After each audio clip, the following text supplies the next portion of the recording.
Hi, I'm Matthew. You can find me on the Still Unbelievable podcast.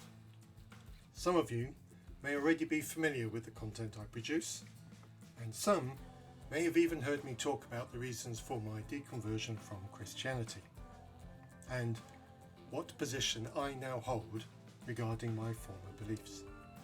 However, I have noticed that certain Christians have an unpleasant tendency to misrepresent and reframe the experiences and beliefs of deconverts to suit their personal agenda. I've decided to record this video partly because of that, and also because on my own personal social media I have started to become more openly atheist by actively posting comments and links that promote and celebrate being free from religion and the harms I associate with Christianity. I left Christianity around 2007, and in the years since I've had to think about how I deal with having friends who remain Christian. Initially I kept my new status secret, primarily out of fear of rejection by those I care about. While that concern still lingers to some extent, it has less of an impact on me now. I've adopted the mindset that if someone were to reject me for my beliefs, then perhaps they didn't value me enough in the first place. The result is that people who knew me when I was a Christian have asked me direct questions about my journey. This is part of the reason why I previously kept my atheist activity away from my personal social media. I understand how painful it can be for Christians to witness someone transition from devoted believer in Jesus to passionate critic of Christianity. A common accusation I hear is that my posts and attitude are aggressive. I'll address that later. But first, I'd like to discuss what led me to questioning my faith and the process that ultimately resulted in my exit from Christianity. How I respond to Christianity now is not part of why I left. I have told my story in multiple places already. First on my blog, Confessions of a Young Earth Creationist, still available on WordPress. Then on the Graceful Atheist podcast and the Life Unwasted podcast. And also on my own podcast, Still Unbelievable. And most recently in a chapter of the book Apostate, Stories of Deconversion, published in January 2025. And available in both print and audio versions from most well-known online retailers. If you want to know more about me, then I would encourage you to go and check those out. Links are in the show notes. One thing to note about stories is they change over time.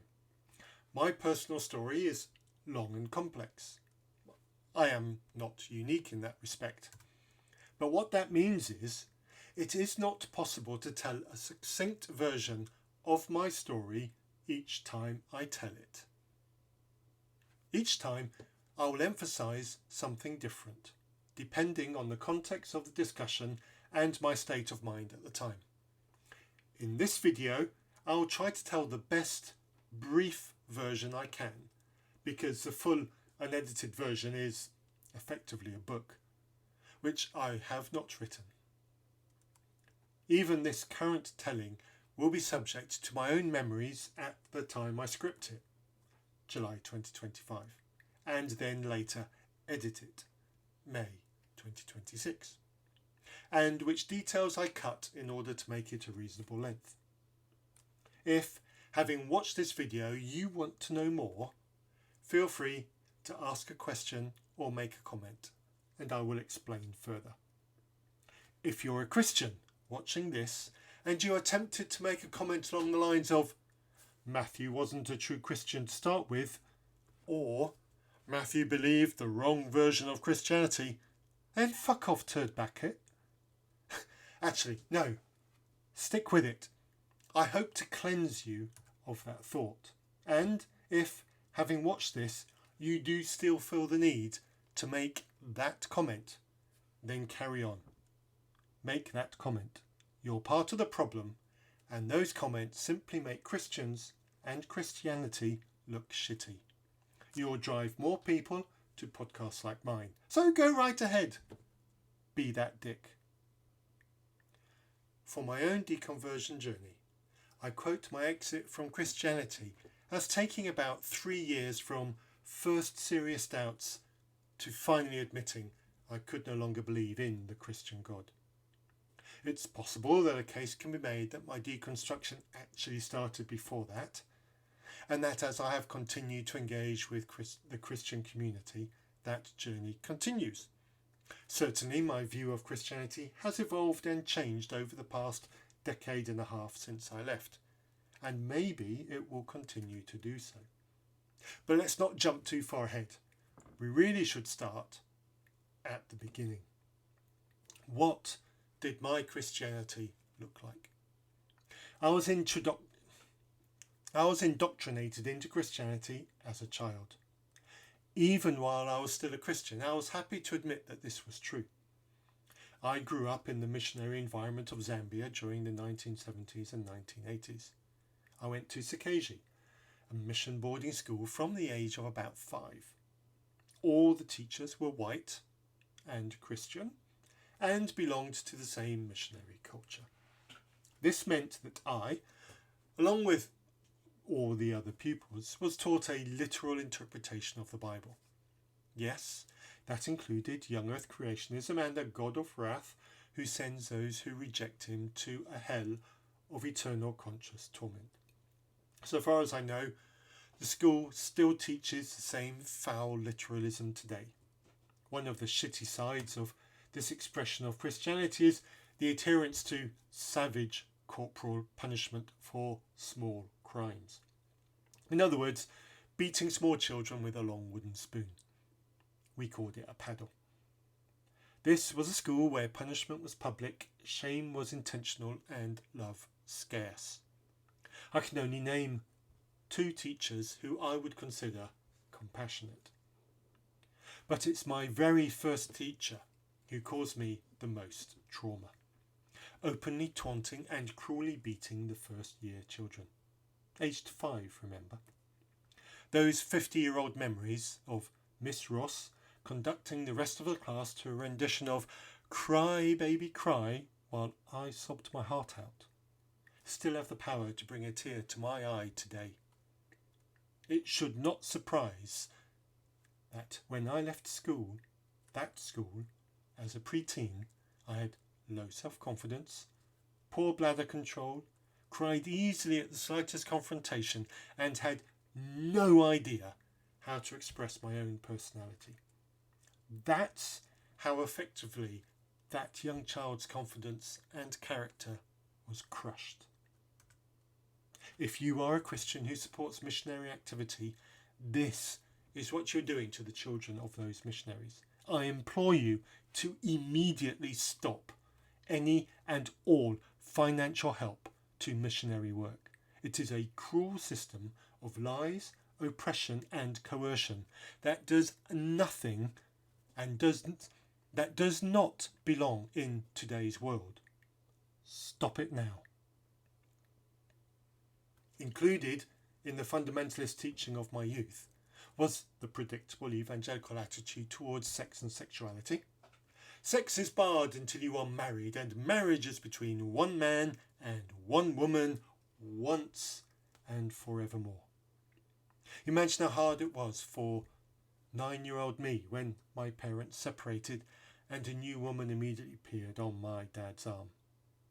According to my Christian education, my dad was living in continuous sin and should be rejected. One memory I have from that time is overhearing a conversation my dad was having with another parent. They were talking about the practicalities of travelling to and from school. For context, home was a 2-day drive away, and so the journey at the beginning and the end of term necessitated an overnight stopover. This other parent apologetically explained that he could not offer rooms for my dad and this new woman because they didn't have 2 spare bedrooms. My dad said no problem, they shared the bed anyway, to which the other parent said, no you won't.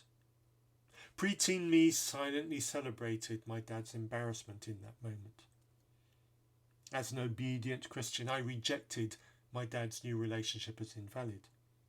An attitude that sent me on a trajectory that has permanently harmed my relationship with my father. As with everything in life, it's not exactly that simple, but the difficult relationship we've had for the past 40 years starts at this point in life. And I will never forgive Christianity for doing that to us, to me, and to him. So much pain caused, so much love missed out on because of harmful fundamentalism. The other thing we learnt at missionary kid boarding school is that the only valid religious belief is the Christian one, and not just any Christian belief, the one we were taught at that school. This created difficulties when it came to interacting with the local population. Traditional healers, or medicine men, or witch doctors as we called them, were to be feared because they, apparently, were not just more than purveyors of local knowledge, but also practiced religious ceremonies that were not Christian and so of the devil. Imagine what it was like when 8-year-old me, on a trip with my father, just the two of us, came across one of these people, and my father stopped to engage with him in a friendly manner in his native language. It definitely seemed like a genial conversation that should not be threatening. However, my boarding school indoctrination meant that my first response in this situation was a response of fear. I was incapable of reading the scene for the harmless cross-cultural interaction that it was. I sat motionless in the car seat, rigid and frightened. The man my father was speaking to tried to acknowledge me, to greet me, but I could not. Fear robbed me of something that should have expanded my cultural appreciation. Fear robbed me of respect for someone who was guilty of nothing. Fear that Christianity instilled in me without justification. This is just one example of many I could give that demonstrate the way white people and their religion poisoned interactions with people who should have no reason to fear each other.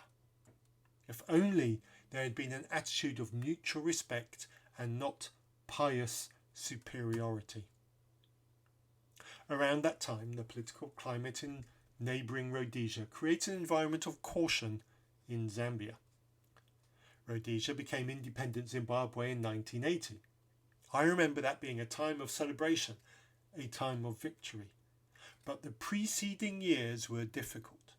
Any long-distance travel within Zambia meant regular roadblocks, which invariably meant my father showing his license, driving license that is, to a soldier carrying an AK-47. Sometimes those moments got heated. It's not pleasant being a child on the back seat of a car watching your father get threatened with a gun in his face. Those memories last.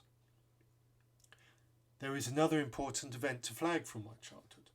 I've spoken about it before, and it reveals some despicable aspects of Christianity that I want to highlight. I won't go into graphic detail, but do be aware the events of that day were horrific, and I will never know how close I came to becoming an orphan that day. At that point in history, in that part of the world, being a white missionary literally meant putting yourself and those who depended on you in danger. I was away at Sakaji at the time. My youngest brother had not yet started, so was still at home, but on that day, my mother had fortuitously arranged for him to have a play date away from the farm that we were living on. My mother was in the farmhouse kitchen when armed Rhodesian rebels appeared. They took away 3 of the adults on the farm manager, a visiting tourist, and my mother. They all suffered terribly that day. While the intruders were still on the farm, some of the staff made their getaway to safety. One met my father on his way back from Lusaka and was able to tell him what was going on, at which point they both headed to the local police and the British Embassy to escalate matters. My grandparents, back in the UK, would get a phone call informing them of the events. All three would be released later that day, but not after significant mistreatment. Do I need to explain what happens to a woman in that situation? My father wrote me a letter to say that Mum had had an accident, suffered 2 broken ribs, but would be okay. That was the only formal information that I was given. I was in my 30s when I learned more specific detail. There is never a good time to find out that your mother was raped.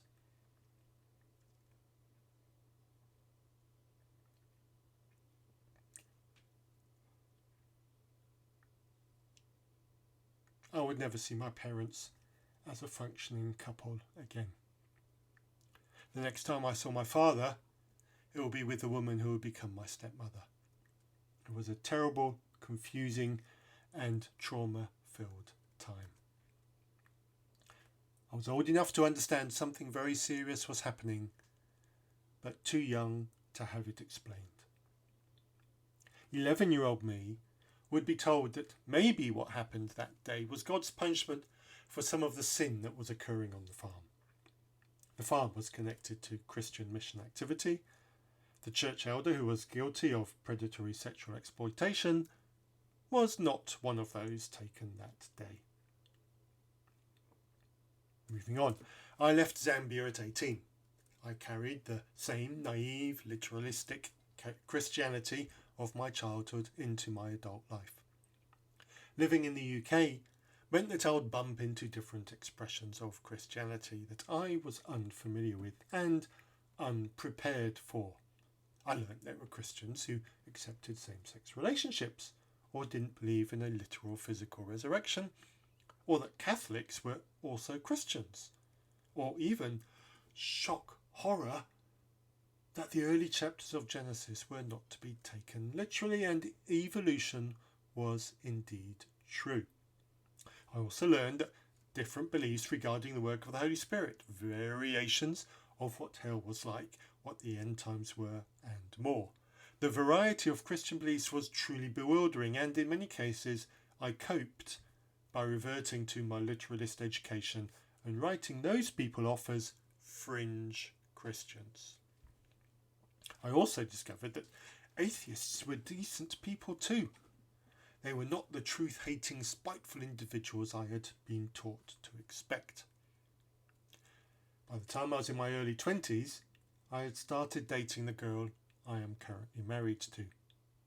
More than 30 years now. The church we attended started to host monthly prayer for healing services. My relationship with my father continued to be travelling and was at another low. I had received some Christian counselling over the relationship, and I decided at one of these events to go forward for prayer to dedicate that relationship to God. If you are at all charismatic, you'll know the drill here. Stand at the front, receive the laying on of hands, get pushed over, feel spiritual, return to seat and smile at those around you. Well, this went a little different. I hit the floor and started hyperventilating. My face began tingling. Immediately people started casting demons out of me. It got noisy. After some minutes, those praying over me were told to remove me from the room. The dramatic and bizarre exorcism that would continue in the relative privacy of the church sanctuary. I think at that point there were 6 people around me, including the church vicar. Later, I would confidently state that one of them was an angel. I have no idea how long this went on for. Much of the detail of that event is impossible to clearly remember. I do recall the demon of fear being named and discarded. Eventually time was called, I was declared free, and the gang disbanded. The rest of the meeting had ended already. The few stragglers that remained were those who knew that it was I who'd caused the commotion, and they keenly wanted to know how I was. The event created a cascade of oddities. A week later, I woke up unexpectedly early, feeling like I couldn't breathe, and a weight was sat on my chest. It was frightening. Hoarsely, I called out to God for help and immediately found myself sitting bolt upright, breathing again and sweating profusely. This was, of course, diagnosed as a demonic attack. A member of the church, keen to get a name for being able to channel God and cast out demons, had a few private sessions with me to finish the job of cleaning me out. This also involved going through my belongings and pulling out some of my personally cherished Zambian memorabilia, making sure I threw it all away. Now that I'm atheist, that bit particularly annoys me. This event also had the effect of making me a minor celebrity in our church. I suddenly found myself on the Prayer for Healing team, got involved in youth work, and a couple of years later, freshly married, Sarah and I would end up as part of a church plant team. That was a big mistake. We should never have been given that role, and it caused great harm. What caused me to leave Christianity? Looking back now, it's hard to put an exact moment to when my deconversion started. Like most of us to leave Christianity, it was probably a long journey that you don't realise you're on until you've been on it for some time already. The analogy of death by 1,000 cuts really does fit here. You don't notice those first few marks, those early dents in the veneer of faith long held firm.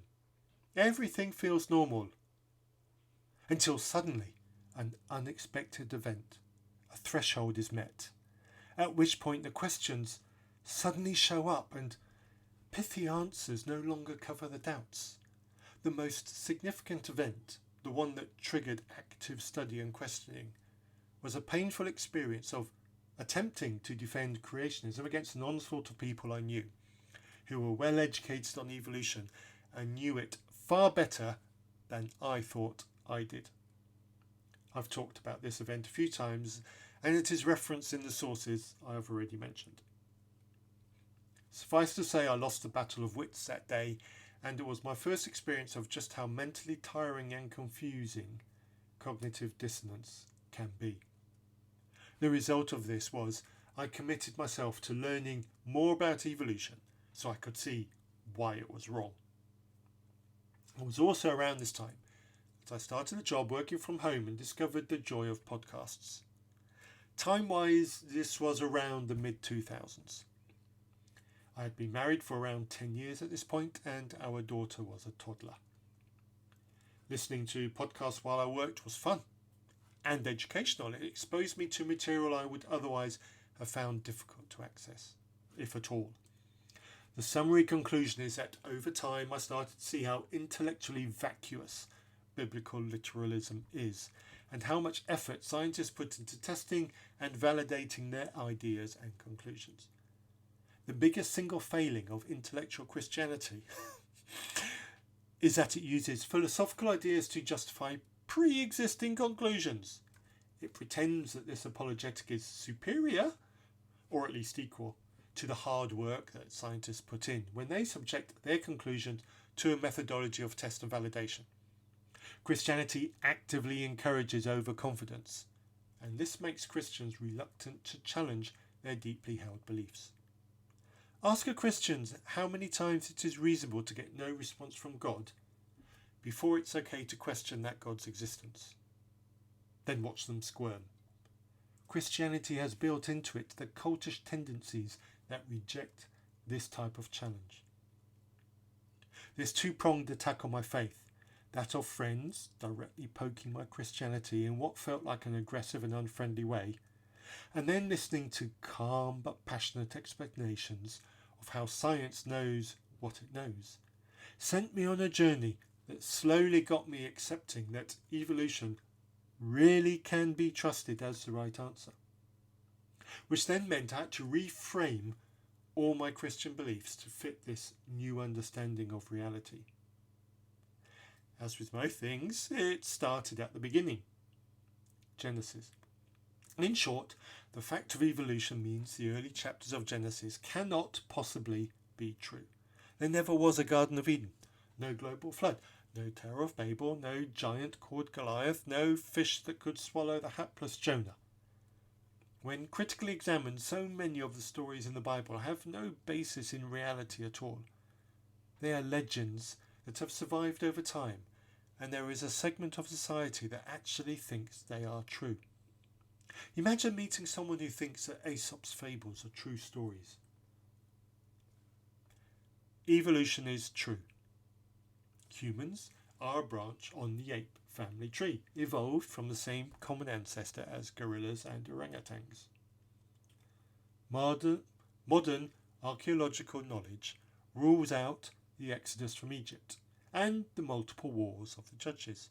The wars of Ai did not magically fall down because of loud trumpets and shouting. No biblical act of God can actually be tested using modern scientific methods. They cannot survive this scrutiny. This is damning and causing to question everything that the Christian holds dear. It was during this period of questioning and reframing that I learned about sleep paralysis. It is a real thing that is understood by psychologists as a response to heightened emotional states. Up until this point, any doubts I had over my Christian faith were immediately washed away by the memory of what God did for me during that crazy deliverance event of my 20s. Listening to the explanation of sleep paralysis, I had an epiphany. This is what I had experienced in my bed a week after the deliverance. There was a natural explanation after all. Christians had been quick to diagnose it in the light of their religious bias. Here I was years later learning that science actually had a physiological explanation and name for what I had experienced. This opened up a whole new world of doubt to explore. What if everything was explainable? What would that mean? This is one of the harms that Christianity perpetuates. Explainable things are reinterpreted to benefit the Christian belief. For example, when anxiety is seen as an attack of the devil, something you can do little about, you believe the devil attacks you because you're doing something right. So you change nothing. When really there is a perfectly rational explanation and a change in habits can help you. But because your harmful religion perpetuates a demonic lie, harmful habits are maintained and the anxiety is never addressed. I had relied on this experience as a foundational point, one which proved God existed and loved me. He saved me from demons after all. Every time I had doubts, I returned to this moment and that the validation that God was worthy and used it to maintain my confidence in Christianity. This new knowledge, though, gave me permission to question even that. My strongest Christian foundation had been turned to dust. If I was to maintain any belief in God, I had to find a new way of framing my belief. But first, I had to find a way to make it a belief based on fact. I needed to know if there really was a God I could believe in, before I could answer what type of God that would be. And so I prayed. And I prayed for some more. I begged God in tears to give me a sign. Christian faith was pointless if I had no confidence that God existed. I needed to start from there. Was it too much to expect God to honour the promises in his word that those who genuinely sought would find? Apparently it was. But I can't become atheist. That would be too much. If I did that, what would stop me from waking up the next morning and running outside to murder people? Yes, I really did think that. This is the kind of poison fundamentalist Christianity plants deep into our psyche. And it's bullshit. So I prayed some more, read some more, studied some more. 3 years of questioning and fighting against the silence would meet their reward. More silence. It turns out there is no difference between a God that is stubbornly silent and a God that doesn't exist. One Saturday I found myself walking home from town, yet again silently thinking through the conclusions of my doubts, still desperately trying to find a way to logically fit a loving God into my life, and yet again failing. I tentatively admitted to myself that this roundabout was pointless and I needed to get off. And the only way to do that was to accept that I was incapable of believing in a God. I was now atheist. I hesitated, waiting for the flash of lightning that indicated that, unlike Job, I had failed God's test. Nothing. I breathed out, relaxed, and thought it again. I'm atheist. A sense of relief flooded over me. My personal journey was over. The end had come. It wasn't the end I had hoped for, prayed for, begged for, cried out for, but it was the only end that made any sense. It was the only end that fits my experience of Christianity. There I stood, alone on the pavement, nobody else around, and experiencing the biggest single change in my life since that little 5-year-old accepted Jesus into his heart. And I couldn't share it with anyone. Leaving Christianity hurts. This is a pain that many deconverts experience. Leaving Christian faith is not an easy journey.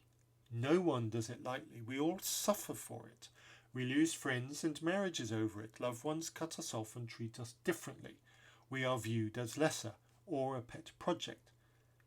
During this time of questioning, I found solace in a healthy blogging community that offered support and reassurance. This band of hurt former believers gave me the reassurance I needed that I was not going insane, that I was normal, that my doubts were not new, that this was not a journey that ended in destruction. It helped me to separate the harmful indoctrination from essential truth. When all you've known in life is belief in God and the associated communal reinforcement, you need help sifting the wheat from the chaff, the truth from the bullshit. A life spent immersed in Christianity is not good preparation for a life in a world of reality. Those of us who exit Christianity need help. We need someone to hold our hand. We need someone to tell us that life continues. I told no one in my immediate circle, not even my wife. A decision I do regret. It almost cost me the marriage, but that's not why I regret it. I regret it because it robbed Sarah of the chance of being with me on my journey. She might not have come to the same conclusion, but she never had a chance to be with me in that pain. She never had a chance to learn from me, her soulmate, the real battle that I was raging inside. She found out after I had come to terms with my decision and accepted the label atheist. She found out when it was too late to have those conversations with me. She found out when I already had answers to every single what-if question she had. She found out when I'd already decided that Christianity was a bad thing. She should have had the chance to walk with me on that journey. If you are on a similar journey, or know someone who is, my advice is talk to those closest to you. Share your journey with them. Take that risk. It still might not go the way you want, but there will be less pain now if you wait until you're out and reveal it then. I can't undo the hurt I caused Sarah, and I am very glad we've reached a place where we're comfortable and we work together in our different places regarding Christianity.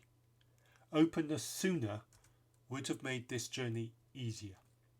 Yes, it might have ended differently, but the point is, I never gave Sarah a chance to share that with me. While I was chastising God for being silent to me, I was being silent to my wife. What do I believe now? It's not possible for me to articulate every detail of my journey. That would take too many words, and the passage of time has blurred much of it to the point that it would be an almost valueless exercise. My journey didn't stop at the point I accepted I no longer believed in the God I had worshipped all my life. In those early atheist days, I felt that Christianity was defensible, even though I did not believe its core claims. I maintained that Christianity could be reconciled with science. It was only certain specific invalid forms of Christianity that were incompatible with science. I also retained the view that Christianity was generally a benign good in the world. It was only certain invalid forms that were harmful. Despite my life experiences and the journey I had been through, I still held Christianity in a generally positive light. I certainly didn't want to go full new atheist and criticise its very existence. It was with this naive attitude that I started engaging more in Christian and atheist discussion groups to try to positively engage in the discussion arena. I had no idea what I was letting myself in for. I knew that at some point someone would accuse me of never being a true Christian. What shocked me was how quickly it came and how often it would come. I was also unprepared for how it would affect me emotionally. What I saw then and continue to see now is that the best Christian thinking still doesn't address the base concerns of those who leave. Christian apologetics is essentially lines of reasoning that are used to justify already existing beliefs. They are terrible at establishing what is actually true. The evidence that apologists claim is on their side is poor at best and cynically cherry-picked at worst. When critically examined, every Christian argument fails when it comes to the important task of testing and validation. The support that Christianity claims to have from science is simply non-existent. In the decade and a half since I first called myself atheist, my opinion of Christianity has gradually sunk lower and lower. I no longer think of Christianity as a religion with value. Instead, I see it as a harmful series of cult-like ideas that restrict free thinking and leash people to an outdated view of reality. Humanity needs to ditch religious thinking if it is to progress. One of the biggest mistakes defenders of Christianity make is to equate Christians doing good things with Christianity being the cause of the good thing. The most common example of this is a claim that Christianity created or invented science because science arose in a culture when most people with privilege in the West were Christians. It's this tunnel vision view of history propagated by Christians that causes much of what is ugly in Christian atheist discussion. Christianity holds an undeserved level of privilege in the English-speaking world. Christians in every area of life seek to use their position to propagate their religious position onto others. Nowhere is this clearer than with those who hold strong evangelical views, seeking to impose their notion of morality onto others who do not share their religious belief. This is seen not just in the arena of sexual attraction and expression, but also in how those who are different get treated. Christians who enthusiastically support the missionary work that indoctrinated me and my siblings are the same Christians who vocally oppose celebrating foreign cultures. Christianity spread and continues to exist by forcing indigenous people to conform to the religion of the invader. Missionaries do not celebrate local indigenous customs, they erase them. All this while mandating that the immigrant to their home country must conform to the Christian way. They are blind to the hypocrisy and the harm that they perpetuate. Christianity is not a good in the world, it is an active evil.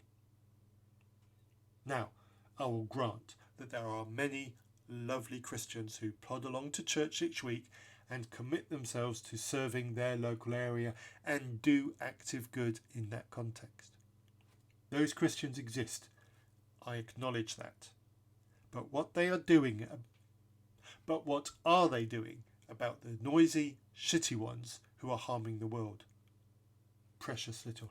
A Christian who is not combating the harms of other Christians perform is just as bad. It should not be down to people like me to call out those Christians. Christians need to fix their house from the inside. The well-meaning, gentle Christian cannot call themselves a good Christian while they are oblivious to the harms done in the name of their God. Ignorance is not innocence. To quote the Tim Minchin song from the musical Matilda, you might as well be saying that you think that it's okay, and that's not right. And if that's not right, you have to put it right.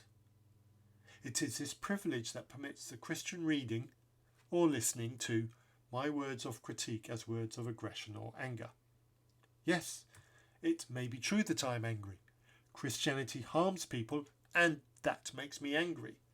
And it may also be true that I am occasionally aggressive. The disparity comes when the privileged Christian reads a comment they do not like because it is pointed or exposes the harms of Christianity, and then they use that privilege to disregard the criticism because of perceived aggression. Christians who interpret cognitive dissonance as aggression from the atheist, like me, are the problem. This is Christianity using its privilege to oppress and shut down criticism. This blindness means they do nothing to fix the harms that they unconsciously support. Beyond my opinions of Christianity, I reject the idea that humans are innately wicked and need saving. We are the product of our genetics and our upbringing. Good and bad are labels that we use to describe the things we do and do not like. They are a mix of societal expectations and personal preference. A good society is the one where the least amount of harm exists and the greatest possible number abide by the rules of that society. Historically, religion has been useful in building working societies that are mostly harmonious. But humans have progressed beyond that now. We are in an era that is shedding religion, and this will be a long-term good. Stepping away from Christianity wasn't the end of my life, it was the beginning of finally living it. One of the biggest surprises of becoming atheist is discovering how much space opens up inside your own head when you're no longer trying to force the universe to fit the theology. You stop bending yourself into shapes that don't suit you. You stop apologising for being human. You stop waiting for permission to be whole. Atheism isn't a worldview or a club or a personality type. It's simply the freedom to follow the evidence wherever it leads without fear of divine punishment or eternal consequences. It's the freedom to say, "Oh, I don't know," and not feel ashamed. It's the freedom to build meaning rather than inherit it. It's the freedom to take responsibility for your own life. Not because a God commands it, but because you care about the people around you and the world you live in. There is something profoundly life-affirming about realising that this is the only life we know we have. It sharpens things. It makes kindness matter more. It makes relationships matter more. It makes the small joys. A walk on the beach, a laugh with a friend, a quiet moment of peace feel like treasures rather than distractions from some cosmic test. Atheism didn't strip me of purpose. It handed me the pen and said, "Go on then, write your own." To those of you who are deconstructing, doubting, questioning, or quietly suffering under the weight of beliefs that no longer fit, you are not broken. You are not failing.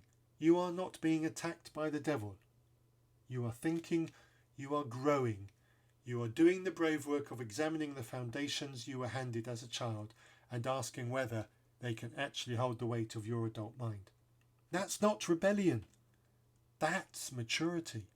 If you're scared, that's normal. If you feel alone, you're not. If you're grieving, that's part of the process. Leaving a faith isn't just an intellectual shift, it's an emotional earthquake. But earthquakes clear the ground for rebuilding. And what you build afterwards can be stronger, kinder, and far more honest than anything you were allowed to build before. Here's my encouragement to you. Keep going. Keep asking the questions you're afraid to ask. Keep following the evidence. Even when it leads you away from the answers you were taught to want, keep trusting your own mind. It's carried you further than you realise. And if you do step away from Christianity or any other religion, know this: there is life on the other side, a good life, a full life, a life that belongs entirely to you, and that, in the end, is worth celebrating.